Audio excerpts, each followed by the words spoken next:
पहला क्वेश्चन है कि when quantity demanded of a commodity does not change with the change in price, then the coefficient of price or elasticity of demand is zero. तो आज बताना तो ये बिल्कुल ये हमारा अगर जीरो आंसर आ रहा इसका मतलब चेंज हो ही नहीं रहा है डिमांड। और इस वाले फर्स्ट वाले क्वेश्चन में ही परफेक्टली इलास्टिक में ये perfectly elastic perfectly inelastic. Elastic का मतलब तो चेंज है, इलास्टिक है ना फिक्स है, चेंज होती है।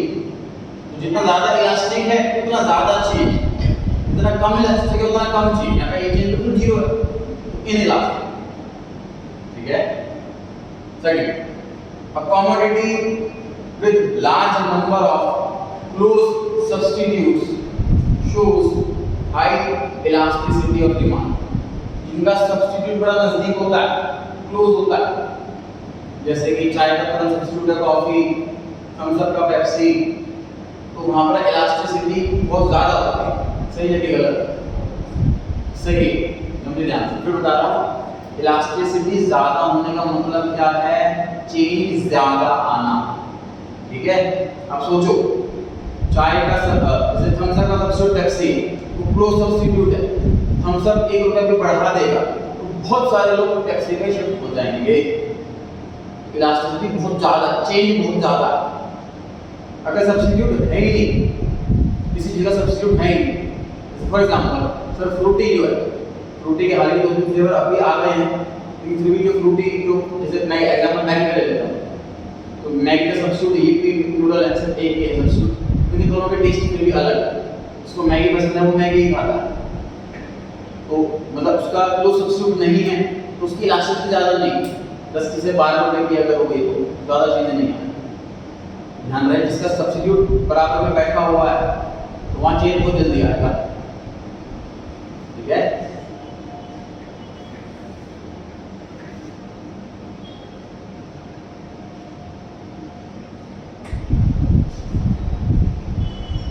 When the percentage increase in demand of a commodity is more than the percentage increase in the price, then the demand curve is steeper। steeper मतलब होता है जो steeper मतलब straight नहीं, steeper मतलब opposite of straight, opposite of straight। तो percentage change ज़्यादा आ रहा है सर, जुगल आपकी बारी। करेक्ट है, फॉल्स है, स्ट्रेट लाइन, और परसेंटेज ज्यादा है तो ज्यादा इलास्टिक है। 4 पर आ गए, in case of horizontal straight line बड़ा पता है,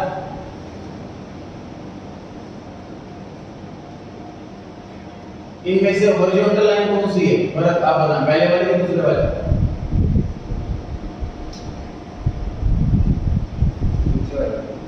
ऊपर वाली।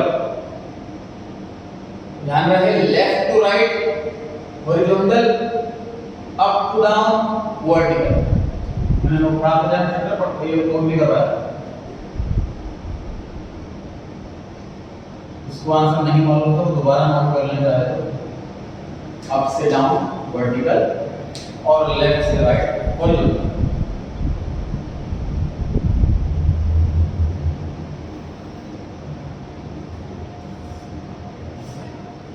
इसमें क्या होगा, अगर हॉरिजॉन्टल स्ट्रेट लाइन वाला डिमांड कर्व बना हुआ है, मतलब डिमांड कर्व ऐसे वाला बना हुआ, तो demand does not change even with the change in price. False है। ध्यान से देखिए, हॉरिजॉन्टल वाले में देखिए ध्यान से, प्राइस यहाँ, डिमांड यहाँ, प्राइस वही, डिमांड यहाँ, प्राइस डिमांड चेंज हो रही है, डिमांड तो चेंज हो रही है, इसमें क्या डिमांड चेंज नहीं हो रही, प्राइस एक भी मान। वर्टिकल उल्टा होता है। वर्टिकल में क्या होता है देखिए, डिमांड यहाँ है, प्राइस यहाँ, प्राइस ऊपर चला गया तब भी डिमांड की, प्राइस नीचे आ गया तब भी डिमांड की। तो हॉरिजॉन्टल वाले में होता क्या है sir, demand changes, price does not changes. Horizontal वाले प्राइस चेंज नहीं होता, डिमांड चेंज होती है। लिख लो ये हॉरिजॉन्टल वाले में ऐसा होगा, डिमांड चेंज होती है लेकिन प्राइस चेंज नहीं होता।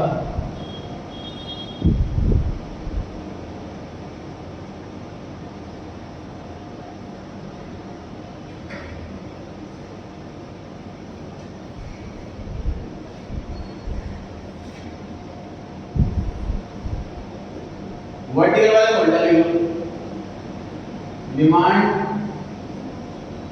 Does not change, price changes. Vertical वाले को उल्टा लिखो।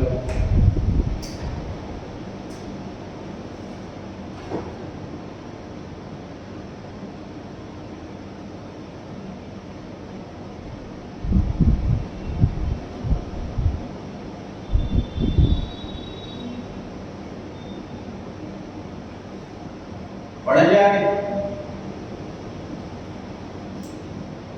तो फॉलो हो गया इसका आंसर।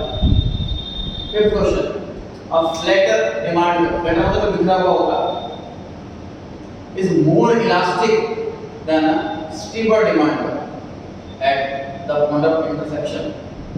तो फ्लैटर है मतलब बिखरा हुआ, कभी यहाँ कभी वहाँ, तो वहाँ डिमांड ज्यादा इलास्टिक होगी, कहीं भी जा सकती है वो। टू हो गया इसका आंसर। 6 पर आ गए। In case of perfectly inelastic demand, perfectly inelastic demand is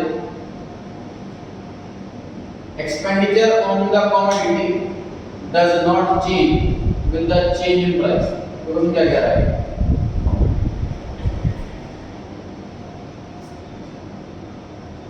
price पहले 5 था, क्वांटिटी 100, तो एक्सपेंस 500। अब जो डिमांड है वो परफेक्टली इनइलास्टिक है। इलास्टिक का मतलब चेंज आना, इनइलास्टिक का मतलब चेंज ना आना। तो डिमांड अब भी 100 रहेगी चाहे प्राइस क्या हो जाए। अब एक्सपेंडिचर कितना हो गया? 600 रुपये हो गया। क्वेश्चन कह रहा है कि एक्सपेंडिचर सेम रहेगा, फिर से बढ़ परफेक्टली इलास्टिक डिमांड है, एक्सपेंडिचर चेंज नहीं होगा जबकि प्राइस चेंज होगा। गलत लिखा हो गया फॉल्स। यहाँ पर अगर मैं 4 रुपए कर देता तो भी आंसर 400 रुपए तभी चेंज होता, चेंज तो पक्का होगा एक्सपेंडिचर। ठीक है, तो 5 चीज रह जाता तो चेंज कम होगा, प्राइस कुछ ना प्राइस चेंज होना चाहिए।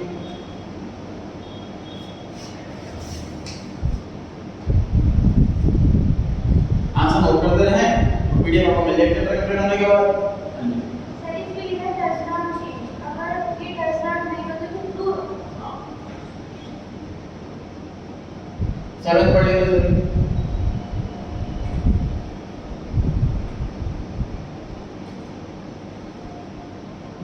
If the proportionate change in the price is more than proportionate change in quantity demanded, price में चेंज ज़्यादा आ रहा है, डिमांड में चेंज कम आ रहा है, तो इसको हम मोर देन यूनिटरी बोलेंगे। तो यूनिटरी इलास्टिक मतलब एग्जैक्ट वन, अगर 1 से ज़्यादा होता है मोर इलास्टिक बोलते हैं, 1 से कम होता है तो लेस इलास्टिक बोलते हैं, तो इसको मोर इलास्टिक बोला जाएगा। राजी बेटा सही है गलत? गलत क्यों?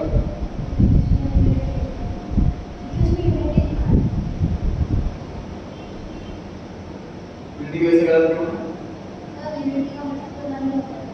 तो 1 से ज़्यादा एक बार बोला, इसके हिसाब से आंसर लिखा है ग्रेटर देन यूनिटी, मतलब 1 से ज़्यादा मोर देन 1 हुआ है।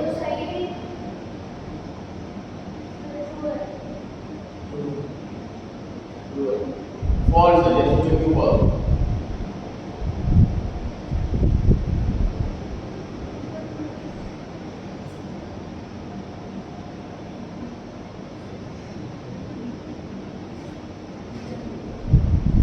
देखो जी, इलास्टिसिटी कैसे निकालते हैं? परसेंटेज चेंज इन डिमांड ऊपर, परसेंटेज चेंज इन प्राइस नीचे। हमारे बड़े चेंज इन डिमांड आया है 40%, व्हेन चेंज डिमांड 20%, तो आंसर 2 आ गया, मतलब मोर देन 1 आ गया, उसको बोलेंगे मोर देन 1, ग्रेटर देन 1। ठीक बात है। लेकिन अगर ऐसा है कि डिमांड में 20% का चेंज है, प्राइस में 40% का चेंज, तो आंसर 0.5 आएगा, तो लेस देन एंट्री हुआ। क्वेश्चन ये वाला था, पढ़ो ध्यान से।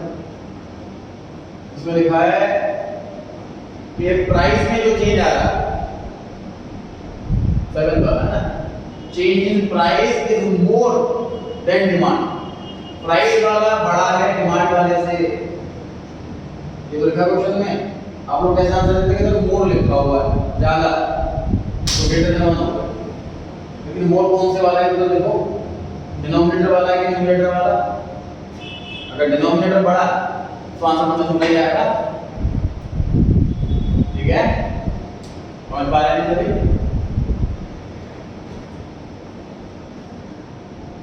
8th क्या करेंगे? In measuring price elasticity, price is dependent variable, depend है किसी पर, and quantity is independent variable, वो किसी पर डिपेंड नहीं। तो मैं काफी मेगा क्वेश्चन कर रहे थे, इक्वेशंस दे देता था कि dx equals to 20 minus 2b, price दे रखा है, क्वांटिटी निकाल दो, ये क्वांटिटी रखी तो प्राइस निकाल दो। तो ध्यान से कि सर दोनों एक दूसरे पे डिपेंड है, समझे? कि डिमांड प्राइस पे डिपेंड है, प्राइस ज्यादा तो डिमांड कम, अगेन प्राइस की क्वांटिटी पे डिपेंड है, क्वांटिटी में क्वांटिटी अप हो रही है, रेट डिमांड ज्यादा बढ़ रही है तो प्राइस बढ़ जाता है डिमांड कम करने के लिए। तो कोई भी इंडिपेंडेंट नहीं। जैसे इक्वेशन में मैं p की वैल्यू रखूंगा तो dx बदल जाएगा, dx की वैल्यू रखूंगा तो p बदल जाएगा, तो डिपेंड होगा किसके पर। तो किसमें लिखा होगा इंडिपेंडेंट है, इसलिए फॉल्स। 9 पढ़।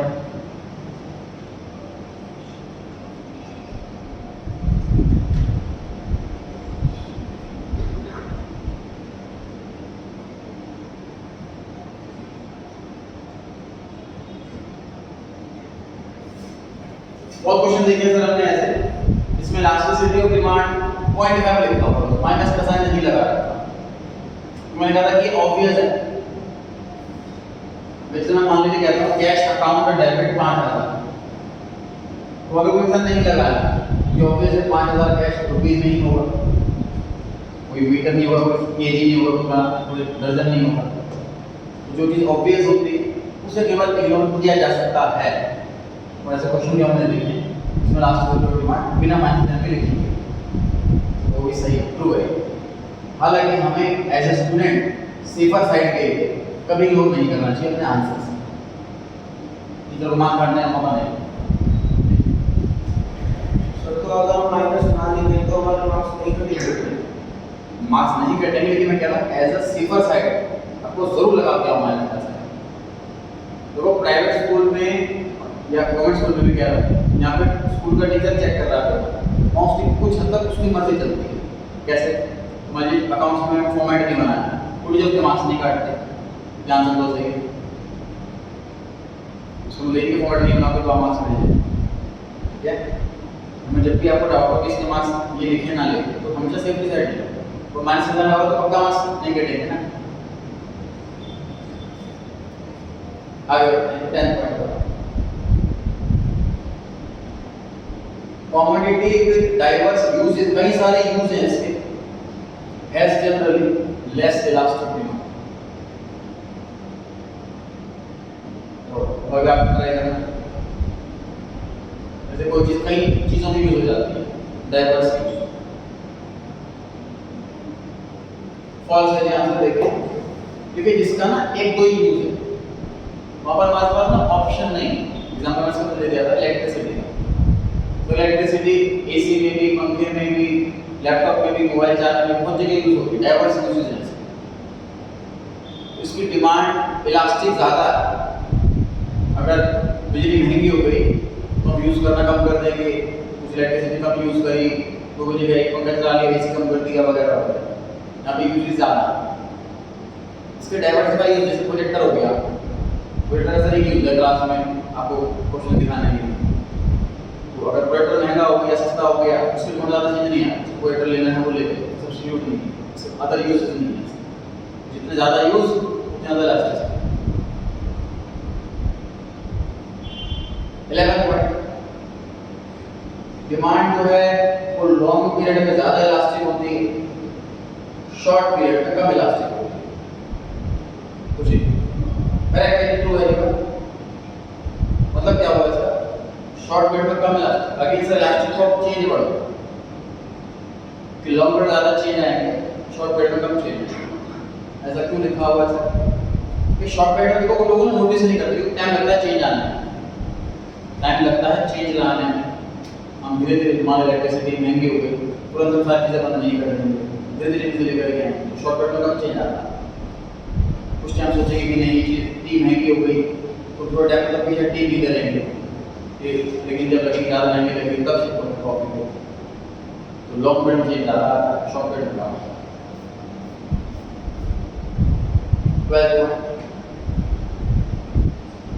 price elasticity of two goods A and B is -3 and -4। और क्वेश्चन लिखा हुआ है कि जो गुड A है उसकी इलास्टिसिटी ज्यादा जो है फॉल्स हुआ। देखो ना, A की इलास्टिसिटी 3 है और B की 4 है, इसकी ज्यादा होगी।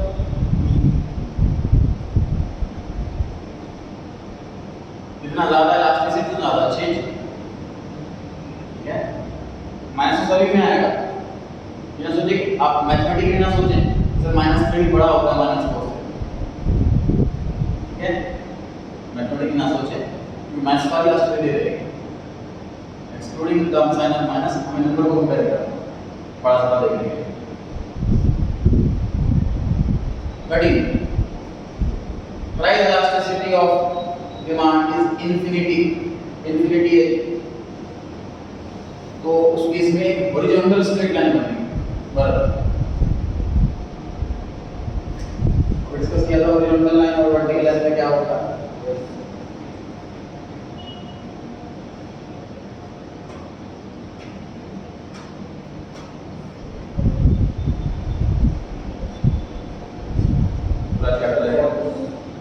ट्रू है।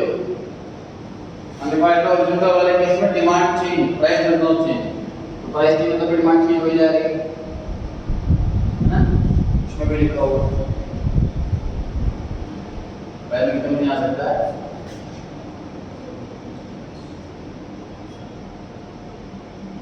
Body price elasticity of demand is same for two commodities, दो के लिए सेम है, if the slope of their demand curves are same।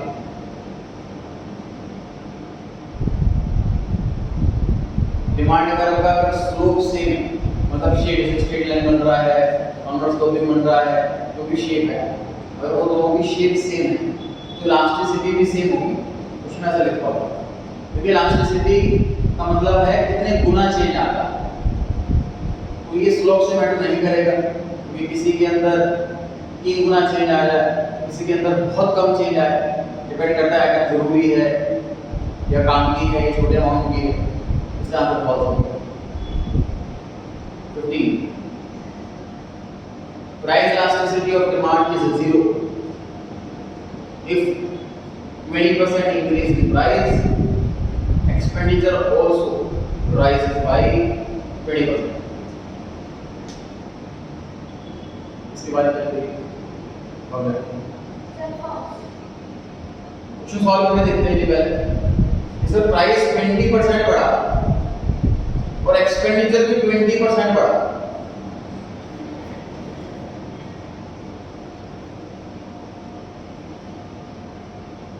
Example के लिए मान लेता हूं कि प्राइस 10 रुपए है, क्वांटिटी 100 यूनिट्स है, खर्चा हुआ 1000।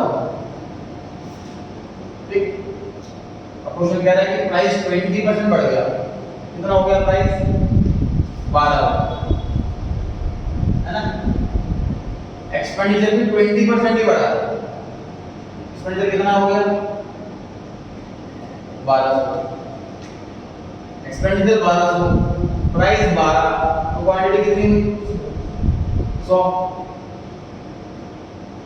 और इनको कोई चेंज नहीं आया, प्राइस बढ़ने के बावजूद क्वांटिटी में कोई चेंज नहीं आया। क्वेश्चन क्या कह रहा है पढ़ो, प्राइस लास्ट में 0 से तो लिखा है, ये तो लिखा है। तो ऐसे क्वेश्चन में खुद सॉल्व कर देखना पड़ेगा। कोई एग्जांपल मान लो 10 की जगह 50 मान लो, 500 मान लो, 40 रुपए मान लो, जो मान लो, सेम आंसर आएगा इसका। पूछिए देखिए सर प्राइस महंगा हुआ 20%, देखो समझो इसके को सर प्राइस बढ़ने से डिमांड कम क्यों होती है। मेरी जेब में 1000 रुपए, मैं सामान लेने के लिए आया, अब ये 10 से 12 का हो गया, मैं सामान कम लूंगा ताकि मैं जेब से 1000 रुपये है, डिमांड से कम होती है। लेकिन जितना प्राइस बढ़ रहा है उतना एक्सपेंस बढ़ रहा है, इसका मतलब मैं क्वांटिटी बढ़ा ही नहीं रहा, क्या घटा रहा, कुछ भी नहीं कर रहा मुझे, और क्वांटिटी में कोई चेंज ना हो, लास्ट 0।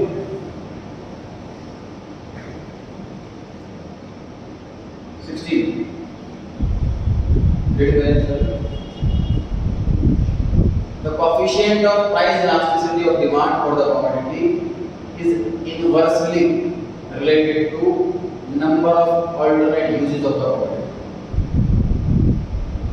16 point to 10 point से related है। 10 में भी कहा था कि यूज के हिसाब से elasticity होती है कि नहीं होती, पूछा था। 16 में भी ये होगा। इनवर्स रेट का मतलब उल्टा, ये मतलब ज्यादा यूज तो कम इलास्टिसिटी, कम यूज ज्यादा इलास्टिसिटी, इनवर्स रिलेशन। 16 पॉइंट ऐसा है आपकी बारी को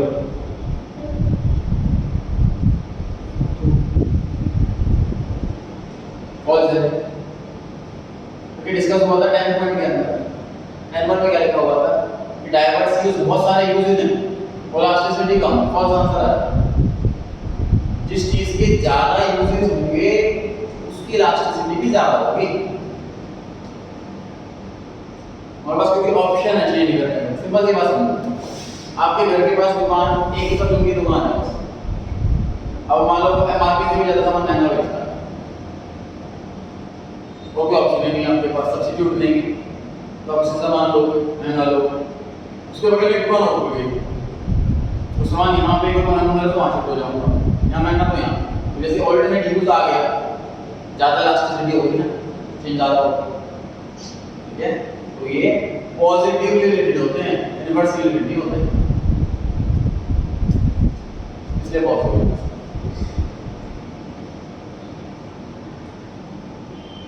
आगे बढ़ेंगे 17।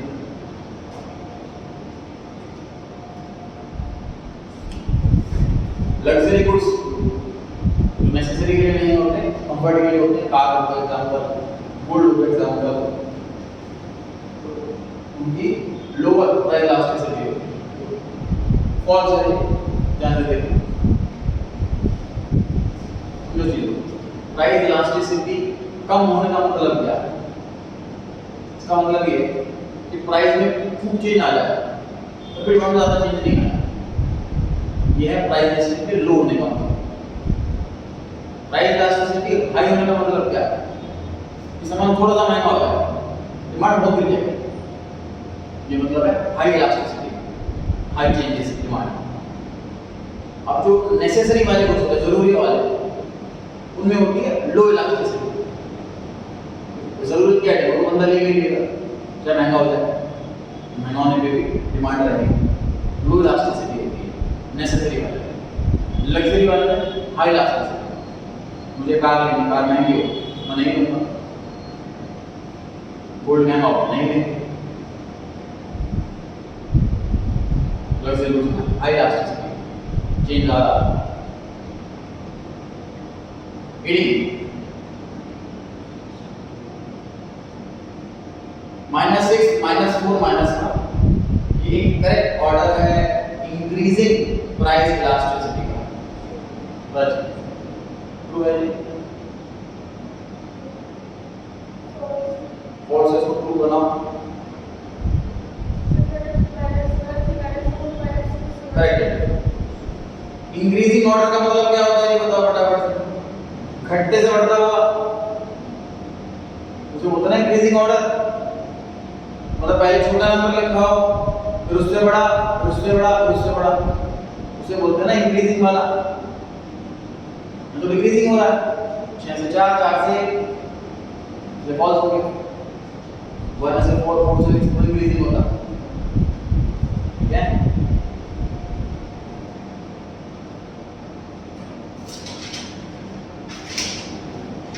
चार पेयर दे रखे हैं, मैच द फॉलोइंग क्वेश्चन दिए हैं, लिखा है चूज करेक्ट पेयर। मतलब 1 और 1 को पढ़ो, B सेकंड को पढ़ो, C थर्ड को पढ़ो, D फोर्थ को पढ़ो, कोई एक ऐसा आंसर मिलेगा तो सही बैठेगा। रीड करें सर।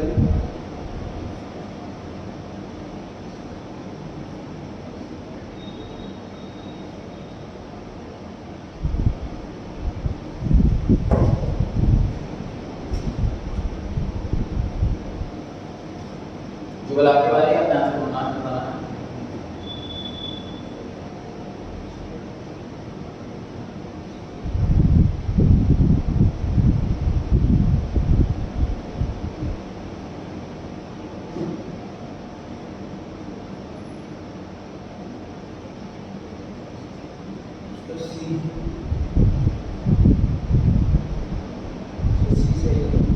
गलत है तो भी आप बताएं।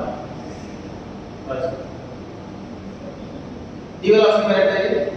परफेक्टली इन इलास्टिक डिमांड का मतलब ही क्या होता है? डिमांड में कोई चेंज ना हो। परफेक्टली इलास्टिक डिमांड का मतलब ये होता है डिमांड में कोई चेंज नहीं, इलास्टिसिटी 0।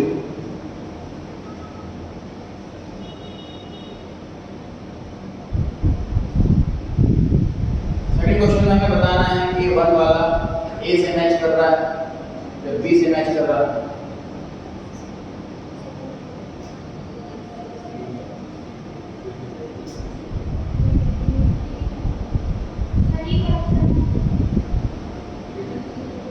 यूनिटरी इलास्टिक डिमांड मतलब 1 वाली demand curve is rectangular hyperbola. दूसरा लिखा है कि डिमांड कर्व इज स्प्लिटर, दी हुई नहीं लिखी हो सकती है। रेक्टेंगुलर हाइपरबोला रेक्टेंगल होता है, बस वो स्ट्रेट लाइन नहीं होती।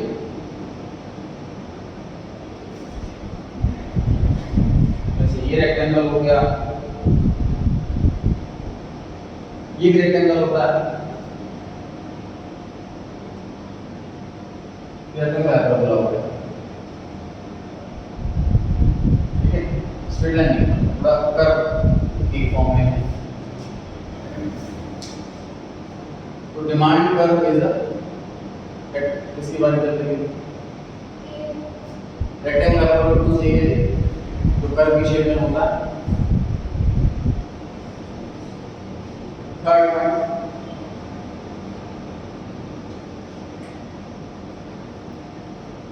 दूसरी आपकी बारे इलास्टिक डिमांड इन दो में से कौन सी होगी ये आपने बताना। सिर्फ ये आंसर देना है कि 1 इलास्टिक डिमांड अपने ए या बी में से बोलना।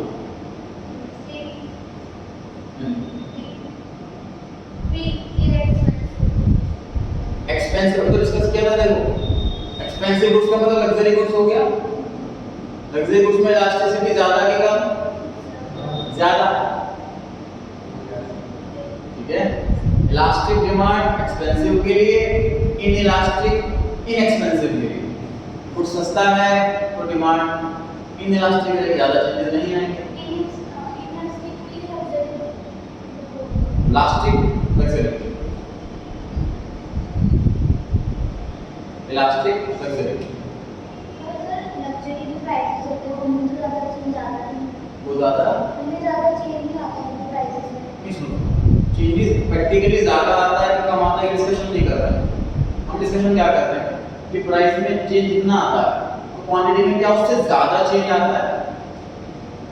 प्राइस में 10% चेंज आया, एग्जांपल ले लो छोटा 1%, प्राइस 1% महंगा हो गया तो डिमांड 1% से ज्यादा कम होगी या 1% से कम होगी, ये डिस्कस करना है।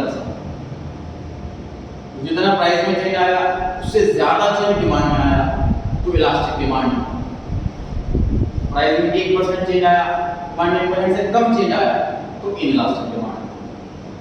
सस्ते गुड्स में इनइलास्टिक, महंगे गुड्स में इलास्टिक।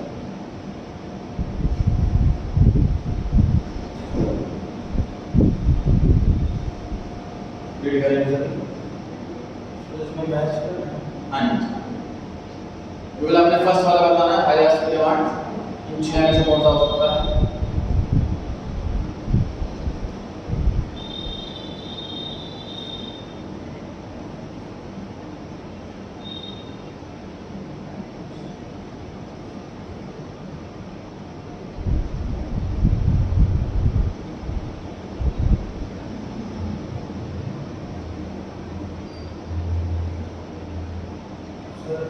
सी।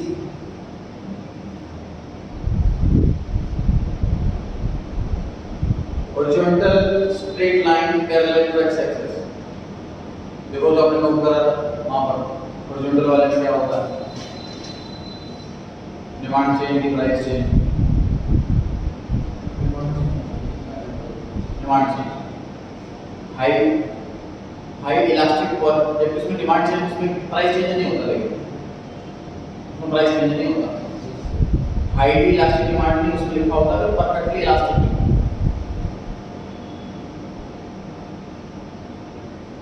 फर्स्ट वाले में हुआ डी वाला कि डिमांड में चेंज ज्यादा है, प्राइस में चेंज कम आए तो ज्यादा इलास्टिक है, इसका मतलब।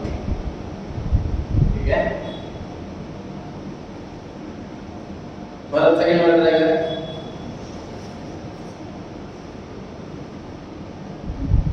इनएक्सपेंसिव गुड्स, सस्ते गुड्स, ये ऑप्शन को से इसमें डिमांड में इलास्टिसिटी कम होती है, चेंजेस कम आते हैं।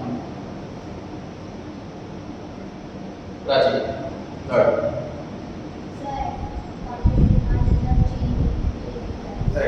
परफेक्टली इनइलास्टिक डिमांड का मतलब है कि डिमांड में चेंज आता ही नहीं है। वही प्राइस बदलता है, ये लिखा है पॉइंट के अंदर, डिमांड में चेंज आता ही नहीं है, वही प्राइस बदलता है। फ्लेटर डिमांड का बिगड़ा होता है, क्या सकता है?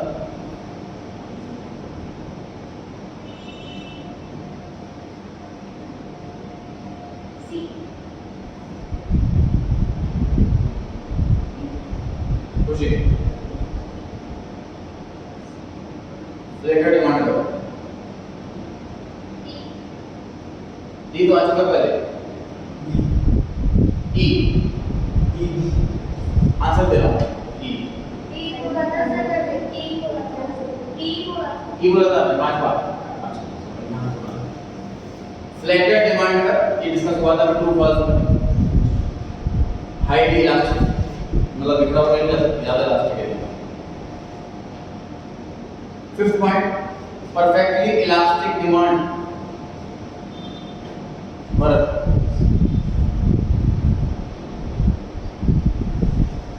Perfectly elastic demand. Raji C horizontal straight line parallel to X axis. तो एक्स एक्सिस के पैरेलल है ये वाली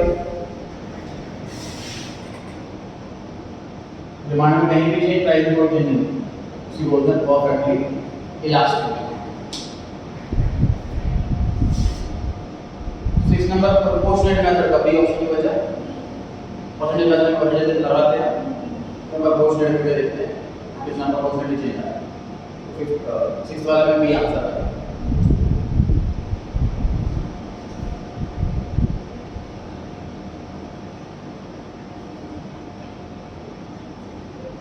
भव्य आपके बारे में आपने बताना फर्स्ट का answer A B C D चार में से कौन सा?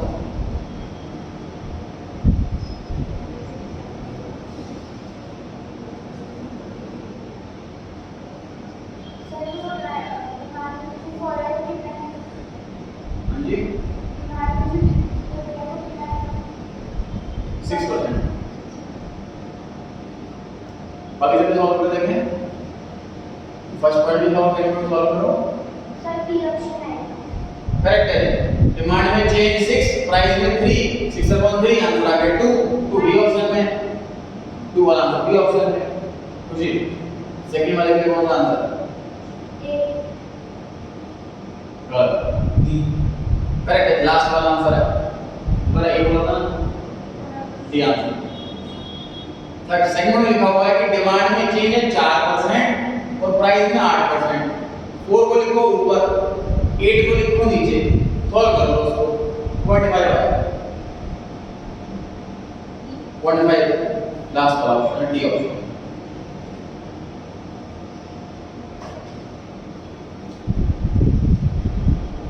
सिक्स पढ़ें।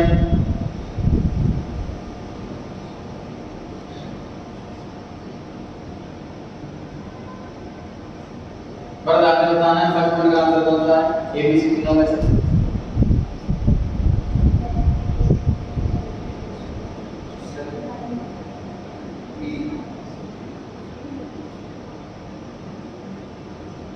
फर्स्ट वाले का आंसर बताना।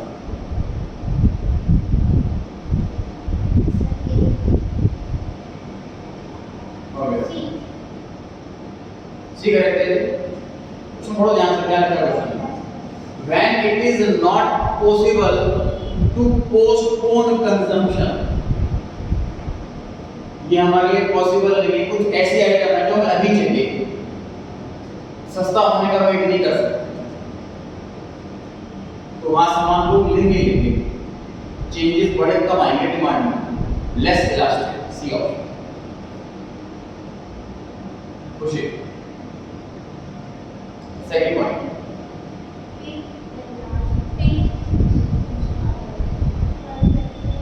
ए ऑप्शन आंसर है। जहां पर सब्स्टिट्यूट बहुत ज्यादा हो, थम्स अप, पेप्सी, वहां डिमांड ज्यादा इलास्टिक होती है। परफेक्टली इलास्टिक किसे कहते हैं, जहां प्राइस में कोई चेंज ना आए। उसमें ऐसा कुछ नहीं लिखा हुआ कि प्राइस में कुछ भी चेंज नहीं आएगा, इसलिए बी आंसर नहीं बैठेगा, सी आंसर बैठेगा। ठीक है,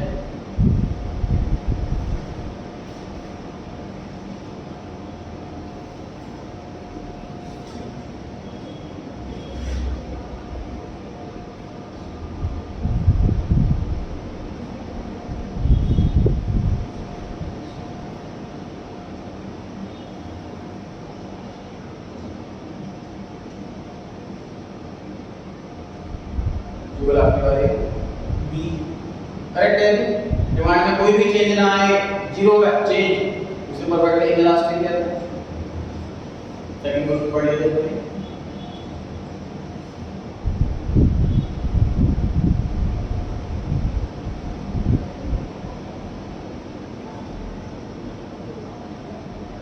भरत।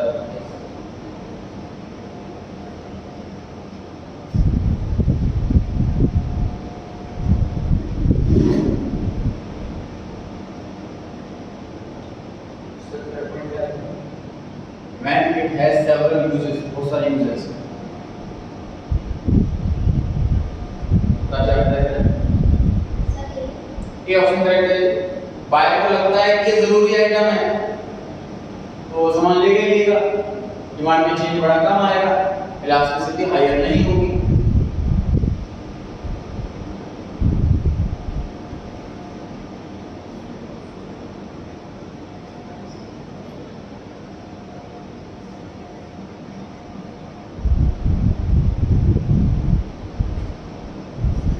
ओके,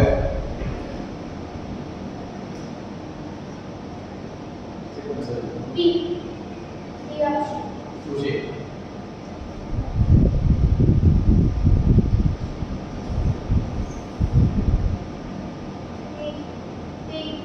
डी लास्ट वाला, ए ऑप्शन करेक्ट है।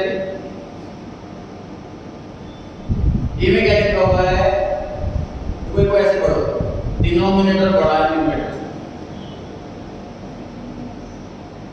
प्राइस में चेंज ज्यादा है, नीचे वाला नंबर बड़ा, वो वाला नंबर छोटा, 5 वाला छोटा ही आएगा ना, तो 1 से छोटा होगा तो लेस इलास्टिक कहते हैं। ठीक है, ध्यान से पढ़ें इसको। आपको लगता है कि मोर देन वाला साइन है, ऊपर लेस इलास्टिक लिखा है, तो मैं नहीं करता, आपको ये देखिए, ये तो कि मोर कौन सा लेस कौन सा।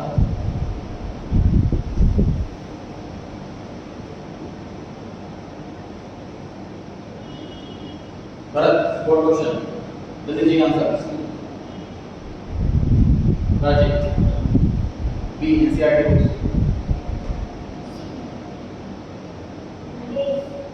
डी सारे दे दिया ऑप्शन इलास्टिक डिमांड का मतलब चेंज ज्यादा आना डिमांड में ए बी सी में जो लिखा हुआ है वो जरूरत की आइटम है जो बी और सी में है वो तो नेसेसरी की आइटम है जो ए है उसका अमाउंट ही नेग्लिजिबल है इन तीनों की डिमांड इन इलास्टिक होती है प्राइस भले ही बढ़ जाए डिमांड में बड़ा कम चेंज आता है एसी महंगा हो जाएगा तो कम लेंगे ये हो गई एक्सपेंसिव गुड्स वाली आइटम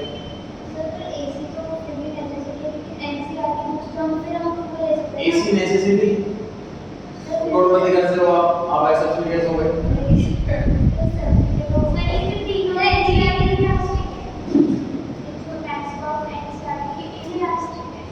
ए बी सी तीनों इलास्टिक इन इलास्टिक मतलब इलास्टिक का मतलब चेंज बहुत कम आता है देखो as per prescribed rule of government in India NCERT books purchase करना उससे पढ़ाई करना कंपलसरी ठीक है हम लोग एनसीईआरटी बुक नहीं खरीद रहे प्राइवेट बुक खरीद रहे हैं हमारे स्कूल में लगवा रहे हैं तो अलग कॉन्सेप्ट है आप जो आंसर दे रहे हो सबसे दे रहे हो एनसीईआरटी से बुक्स महंगी होती है प्राइवेट से बुक खरीद लेंगे हम उसको जो से आंसर दे रहे हो ऐसा नहीं आप बुक में कभी भी प्राइस नहीं दिखता आप बुक नोटिस करो आपके स्कूल का टीचर बोलेगा बेटा स्कूल में आपको किसी और राइटर की बुक लानी है तो उसी राइटर की बुक लाओगे क्या डबल रेट की हो आपके स्कूल में बोला कि एनसीईआरटी की बुक लेकर आनी है बच्चे को तो आप एनसीईआरटी की बुक लाओगे क्या डबल रेट की परचेज तो वही हो गया तुम्हारा एनसीईआरटी की बुक्स हर बच्चे एनसीईआरटी बुक्स बोल दिया डिमांड बढ़ गई तो एनसीईआरटी बुक खरीदेगा सेकंड हैंड चाहिए सेकंड हैंड इसको खरीद सकता है फिर ठीक है एसी एक्सपेंसिव आइटम के अंदर आ गया इसलिए इलास्टिक डिमांड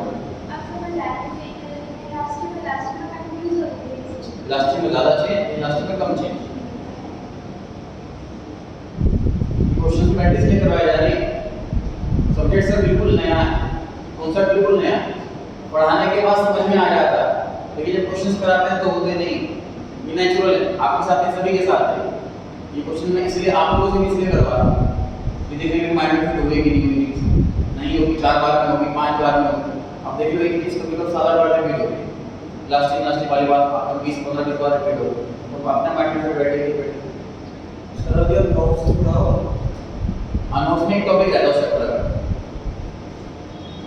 अभी नोट्स में मैंने 2 टॉपिक कंप्लीट कराए हैं 2 टॉपिक के क्वेश्चंस एक टॉपिक के आपको एमसीक्यू भी करा दिए हैं दूसरा टॉपिक के करवा ये खत्म हो जाएगा तो नोट्स से तीसरा टॉपिक बचा हुआ होगा हम यहाँ फिर उसके क्वेश्चन कराऊंगा ऐसे फिर चैप्टर कंप्लीट होगा क्वेश्चन 5 पढ़ लीजिए सभी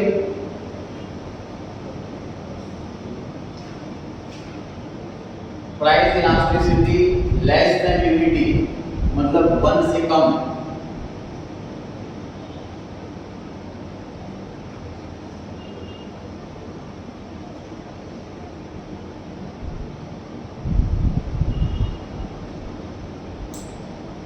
इसके बारे में चलिए आपके बारे में बताएं कौन सा वीडियो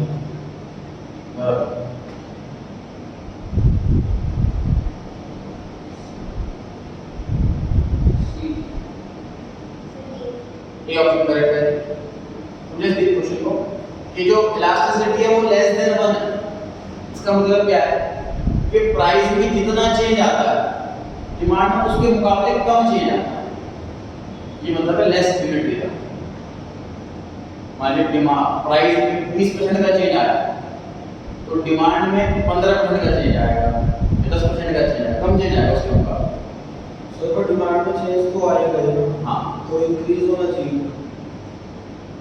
ये ऑप्शन होना चाहिए उसमें लिखा हुआ है डिक्रीज इन द प्राइस घट रहा है तो डिमांड बढ़ेगी लेकिन जितना प्राइस घट रहा है उससे कम बढ़ेगी मान लीजिए प्राइस 10% कम हो गया तो डिमांड 10% नहीं बढ़ेगी 8% बढ़ेगी और नंबर 1 में लिखा है प्रोपोर्शनेटली कम बढ़ेगी तो सही लेकिन कम बढ़ेगी सही लिखा है 6 पढ़ लीजिए। चार में से एक कोई स्टेटमेंट ऐसी है जो गलत लिखी हुई है, फॉल्स है, फॉल्स वाले ढूंढ लीजिए।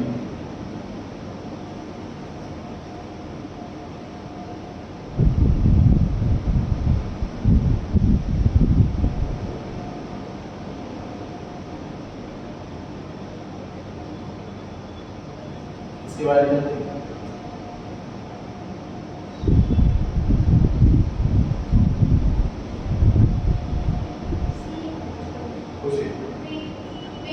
सेकंड वाला करेक्ट, सेकंड वाला से इलास्टिसिटी कभी प्लस में हो ही नहीं सकती, ठीक है, इसलिए फॉल्स हो गया। 7 पढ़ लीजिए। सर तो इलास्टिसिटी वाला क्वेश्चन था, मुझे डाउट इसलिए वाला सर इसमें नहीं सर ये नाम ने ऐसे बनाया था, इसने बोला था कि हमेशा पॉजिटिव हो।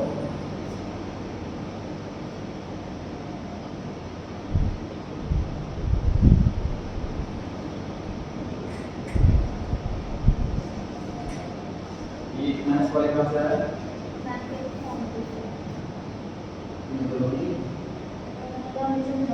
Delta Q upon delta P into P upon ठीक। अब प्राइस में चेंज अगर प्लस में होगा, प्राइस बढ़ रहा है, क्वांटिटी कम हो रही होगी, ये प्लस तो ये माइनस। अगर प्राइस कम हो रहा है तो क्वांटिटी बढ़ रही होगी, ये माइनस तो ये प्लस, ये हमेशा प्लस ही रहेगा, सब माइनस है।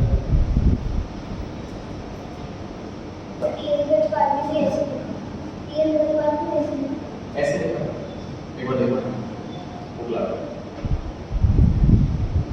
7 क्वेश्चन पर आ गए थे।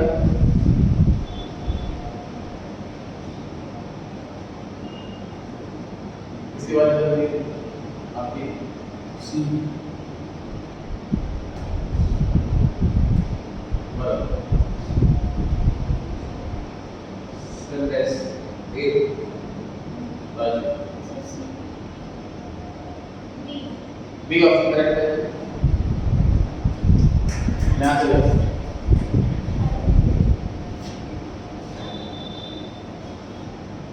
इस वाले में क्या होता है कि डिमांड में बहुत ज्यादा चेंज आता है, इसको परफेक्टली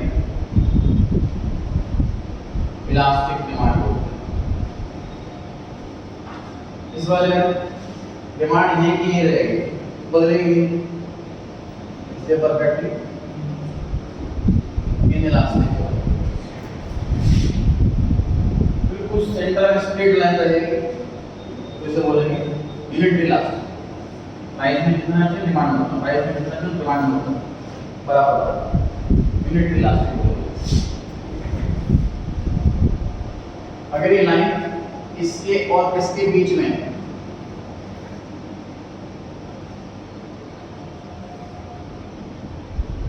तो देखो प्राइस में ज्यादा चेंज, डिमांड में भी ज्यादा चेंज, लेस इलास्टिक। अगर ये कर्व है वो इसके और इसके बीच में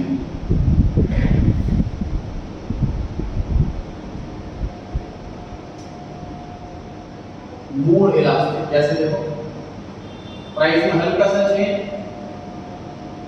डिमांड में ज्यादा चेंज, मोर इलास्टिक, हाई इलास्टिक। इस क्वेश्चन में ये वाला क्या ऑप्शन 5 बन रहा है, ये रहेगा।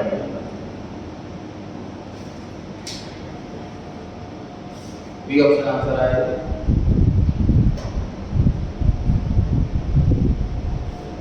वेट क्वेश्चन पढ़े पूछिए आपकी बारी।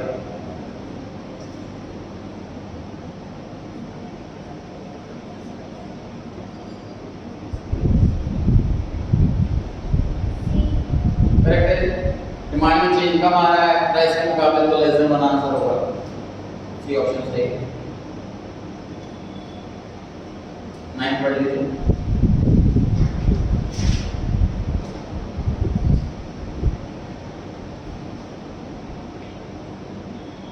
आपकी बारी।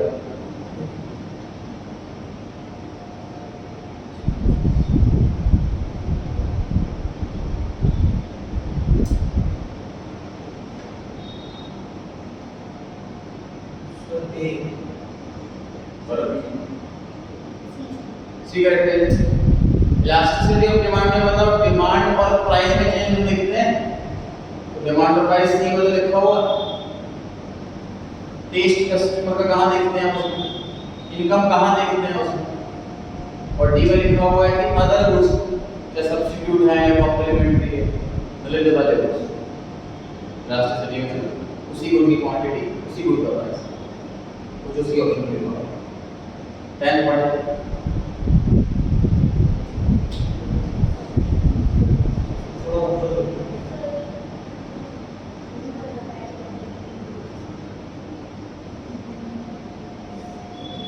ओके, आपकी बारी है। खुशी बी सेकंड बार ए बी गलती से थिंकिंग होता है आपको। कौन कौन सी चीज फर्क डाल सकती है डिमांड के चेंज में, उसका कमोडिटी किस नेचर की, एक्सपेंसिव है, इनएक्सपेंसिव है, सब्स्टिट्यूट है, नहीं है, इनकम बढ़ रही है, घट रही है, सब्स्टिट्यूट उसके हैं कि नहीं है, ये सारी चीजें मैटर करती है सर डिमांड पर। ये सारे फैक्टर्स से डिमांड में चेंज आता है, डिमांड बढ़ सकती है, घट सकती है, ऑल ऑफ दिस तो इतना करते हैं।